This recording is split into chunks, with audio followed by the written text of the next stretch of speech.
Assalamualaikum and hi, we are from 5 Farabi. We are going to present about the movement and locomotion of the earthworms. First of all, let's look at the definition of locomotion. Locomotion is the life process by which organisms move from place to place within their environment. For the earthworm, this allows greater opportunities to locate food, shelter, stay away from predators, move away from toxic waste, and find mates. Locomotion in earthworm involves the movement of antagonistic muscles, that is, circular muscle and longitudinal muscle. Now, let's see some information about hydrostatic skeleton before we moving on to the next slide. Hydrostatic skeleton is a flexible skeleton supported by fluid pressure. This type of skeletal system is often found in soft-body animals such as earthworm and other invertebrates. Generally, as the muscle contract, internal volume remains the same, so the opposite muscle set must stretch. The stretch that happens will create the potential to do the work, which makes the animals move. Moving on to the locomotion and movement of the earthworm, there are two main things that is the reason for the movement of the earthworm. We have to keep this in mind before we go on more detailedly. Number one is the setae. The setae is the hair-like bristles on the earthworm, which almost function as the feet. And number two are the muscles, more specifically the antagonistic muscles, longitudinal muscle and circular muscle. Reading our first point in the slide, the posterior longitudinal muscle contracts and the circular muscle relaxes, causing the earthworm to become shorter and thicker.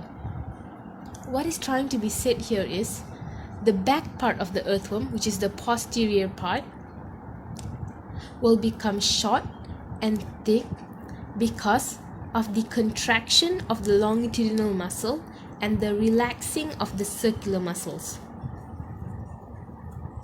Once the back part is short and thick, the setae, the hair-like bristles at the front part, will anchor itself to the ground so that the setae at the back part can release its hold of the ground.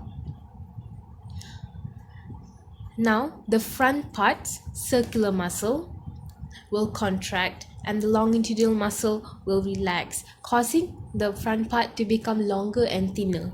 Now that it is longer and thinner, it goes forward, it's longer kan, so it moves forward already. On to the next slide. The setae at the anterior segment anchor to the ground, while the setae at the posterior segment releases their hold of the ground. Once the anterior segment has extended forward, the setae at the front part will release itself from the soil, while the back part pula now will anchor itself into the ground, into the soil.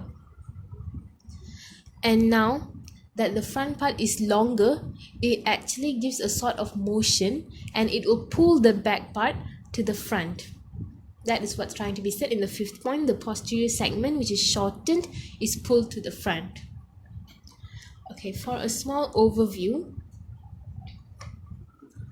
when the earthworm is supposed to be moving forward, what will occur is the contraction of circular muscle and relaxing of the longitudinal muscle, which results in the extension of the body. The setae will then release its hold from the front part and the back part will anchor itself into the soil.